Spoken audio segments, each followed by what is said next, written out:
ಗೋಮಾಂತಕ ಸಮಾಜ ಅಭಿವೃದ್ಧಿ ಸಂಘ ಅಂಕೋಲಾದ ವಾರ್ಷಿಕ ಸ್ನೇಹ ಸಮ್ಮೇಳನ, ಪ್ರತಿಭಾ ಪುರಸ್ಕಾರ ಮತ್ತು ಸನ್ಮಾನ ಕಾರ್ಯಕ್ರಮ ಅಂಕೋಲಾ ಪಟ್ಟಣದ ಲಕ್ಷ್ಮೀನಾರಾಯಣ ಸಭಾಭವನದಲ್ಲಿ ನಡೆಯಿತು. ಕಾರ್ಯಕ್ರಮ ಉದ್ಘಾಟಿಸಿದ ಕಾರವಾರ ರೋಟರಿ ಕ್ಲಬ್ ಅಧ್ಯಕ್ಷ ಗಣಪತಿ ಬಾಡ್ಕರ್ ಮಾತನಾಡಿ, ಒಂದು ಕಾಲದಲ್ಲಿ ಸಾಮಾಜಿಕವಾಗಿ ತೀವ್ರ ಹಿಂದುಳಿದು ಶೋಷಿತರಾಗಿ ಬದುಕುತ್ತಿದ್ದ ಗೋಮಾಂತಕ ಸಮಾಜ ಇಂದು ಸಮಾಜದ ಎಲ್ಲಾ ರಂಗಗಳಲ್ಲಿ ತಲೆ ಎತ್ತಿ ನಿಲ್ಲುವ ಮೂಲಕ ಅದ್ಭುತ ಪ್ರಗತಿಯನ್ನು ತೋರಿದ್ದು, ಸಮಾಜದಲ್ಲಿನ ಬದಲಾವಣೆಗೆ ಶೈಕ್ಷಣಿಕ ಪ್ರಗತಿ, ಸತತ ಪರಿಶ್ರಮ ಮೂಲಕ ವಿವಿಧ ರಂಗಗಳಲ್ಲಿ ತೋರಿರುವ ಸಾಧನೆ ಕಾರಣವಾಗಿದೆ ಎಂದರು. ಮುಖ್ಯ ಅತಿಥಿ ದಂತವೈದ್ಯ ಡಾಕ್ಟರ್ ರಾಮಚಂದ್ರ ಮಲ್ಲನ್ ಮಾತನಾಡಿ, ಗೋಮಾಂತಕ ಸಮಾಜ ರಾಜಕೀಯವಾಗಿ ಸಾಕಷ್ಟು ಪ್ರಗತಿ ಸಾಧಿಸಬೇಕಿದ್ದು, ಈ ದಿಶೆಯಲ್ಲಿ ಪ್ರಯತ್ನಗಳು ನಡೆಯಲಿ ಎಂದರು.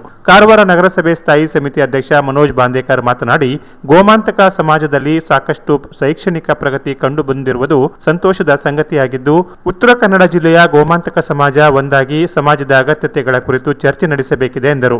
ಅಧ್ಯಕ್ಷತೆ ವಹಿಸಿದ್ದ ಗೋಮಾಂತಕ ಸಮಾಜ ಅಭಿವೃದ್ಧಿ ಸಂಘದ ಅಧ್ಯಕ್ಷರಾದ ಭಾಸ್ಕರ್ ನಾರ್ವೇಕರ್ ಮಾತನಾಡಿ, ಸಮಾಜದ ಜನರು ಸಂಘಟಿತರಾಗಿ ಆರ್ಥಿಕವಾಗಿ ದುರ್ಬಲರಿಗೆ ಅಗತ್ಯ ಸಹಾಯ ಸಹಕಾರ ನೀಡುವ ಮೂಲಕ ಅವರ ಬದುಕು ರೂಪಿಸಲು ದಾರಿ ತೋರುವುದು. ಅದೇ ರೀತಿ ಸಮಾಜದ ಸಹಕಾರದಿಂದ ಬದುಕು ರೂಪಿಸಿಕೊಂಡವರು ಸಮಾಜದ ಸಹಾಯಕ್ಕೆ ಕೈ ಜೋಡಿಸುವುದು ನಡೆದರೆ ಅದರಿಂದ ಸಮಾಜದ ಉನ್ನತಿ ಸಾಧ್ಯವಿದೆ. ಅಂಕೋಲಾ ತಾಲೂಕಿನ ಮೂಲೆ ಮೂಲೆಗಳಲ್ಲಿ ಇರುವ ಸಮಾಜದ ಅಸಹಾಯಕರನ್ನು ಗುರುತಿಸಿ ಅವರಿಗೆ ನೆರವು ನೀಡುವ ಕೆಲಸ ಸಂಘದಿಂದ ನಡೆಯುತ್ತಾ ಬಂದಿದೆ ಎಂದರು.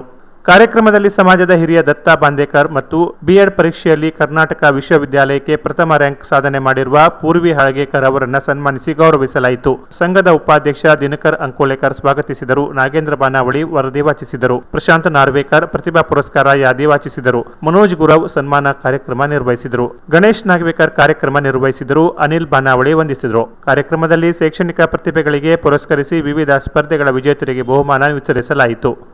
Canara plus news, Ankola.